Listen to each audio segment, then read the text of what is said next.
लोगों ने अभी देखा कि हमारे नेता आदरणीय राहुल गांधी जी ने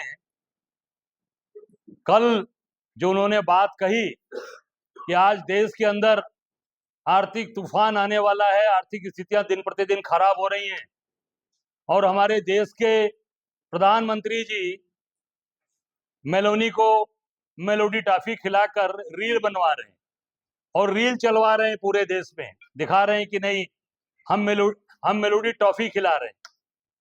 ये हम सबका दुर्भाग्य है और खास करके उत्तर प्रदेश काशीवासियों का, बनारस के लोगों का, जिन्होंने ऐसे बनारस जैसी बाबा विश्वनाथ की धरती से 3 बार मोदी जी को सांसद बनाया, जहां से लाल बहादुर शास्त्री जी, जहां से पंडित हमारे कमलापति जी, बनारस से संपूर्णानंद जी जैसे लोग इस देश और प्रदेश को जो बनाने का काम जिन्होंने किया, जिन्होंने अपना जीवन समर्पित किया।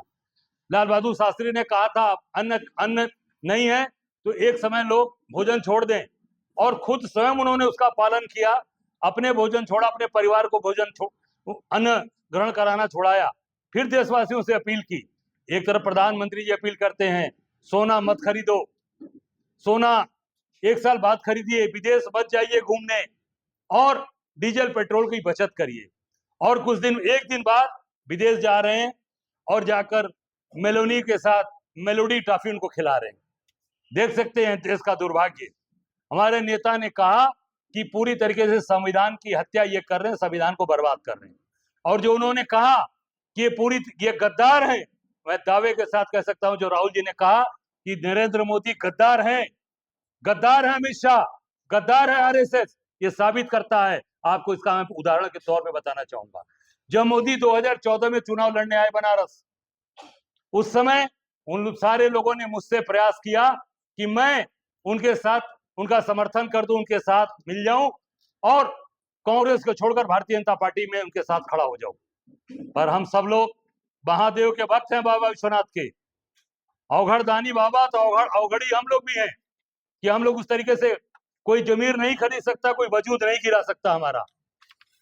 खड़े हुए, और जब खड़े हुए इन्होंने गद्दारी क्या किया, अरविंद केजरीवाल को ले आए और अरविंद केजरीवाल को चुनाव जाके 2014 में लड़ाया मोदी ने। पूरी भारतीय जनता पार्टी, आरएसएस के लोग, जो लोग मुझसे बात कर रहे थे, वही अरविंद केजरीवाल को लेकर आए, 14 में चुनाव लड़ाया। उसके बाद ये लगातार, उसके पहले बनारस में 2009 में यही भाजपा के लोग, आप भाजपा के लोगों से पूछ सकते हो 2009 में बसपा से किसको चुनाव लड़ाया, किसको लेकर आए और मायावती से कौन बात किया था, यही भाजपा के लोग वहां पर लेकर आए और वहां पर चुनाव लड़ाया बनारस में 2009 में। एक व्यक्ति को लेकर आए, दूसरा 14 में लेकर आए अरविंद केजरीवाल को। आरएसएस जिसकी पूरी की पूरा इतिहास गद्दारी से भरा है। सावरकर लोग अंग्रेजों से पैसे लेते थे या नहीं लेते थे, पैसा उनसे खाते थे और पूरे देश के अंदर माफीनामा किया, माफी मांगे, इनका इतिहास है। और बनारस में जब मुगल सराय में पंडित दीनदयाल उपाध्याय की जब डेड बॉडी मिली, कोई पहचानने वाला नहीं था कि किसकी बॉडी है। एक पाठक जी, जिनकी वहां पे पान की दुकान है बनारस में, आज भी पुराने कार्यकर्ता जनसंघ के, वो जाकर पहचानते हैं और वो फिर पहचान होती कि नहीं ये पंडित दीनदयाल उपाध्याय जी, जिनके नाम पर भारतीय जनता पार्टी एकात्म मानववाद में चल रही है। पूरी तरीके से इनका इतिहास है गद्दारी का। आप देख सकते हैं आज सारे जितने भी पैसे कमाने के माध्यम है उसको आरटीआई से बाहर कर दिया, अभी बीसीसीआई को बाहर कर दिया। क्यों बाहर कर दिया आपने भाई? आरटीआई में जानकारी आप नहीं देना चाहते हैं, आप इलेक्ट्रल बॉन्ड की जानकारी आरटीआई के माध्यम से नहीं देना चाहते हैं। ये क्या, ये गद्दारी है देश के साथ, और ये पूरी तरीके से गद्दार लोग हैं, ये देश को बर्बाद कर रहे हैं, देश को खत्म कर रहे हैं। जो राहुल जी ने कहा 100% सही कहा, पूरी कांग्रेस पार्टी वो जो उन्होंने कहा उस वक्तव्य के साथ खड़ी है और उसको हम साबित करके आपको बता रहे हैं।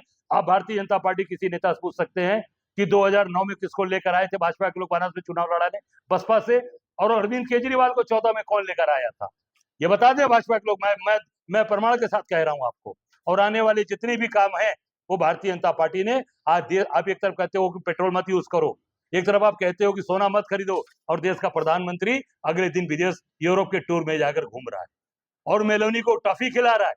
इससे साबित होता है कि पूरी तरीके से आपको गरीब आदमी की परवाह नहीं है, कमजोर आदमी की परवाह नहीं है, किसान की परवाह नहीं है, मजदूर की परवाह नहीं है और हमारी बहनों की परवाह नहीं है। दूसरी बात, अभी नीट का एग्जाम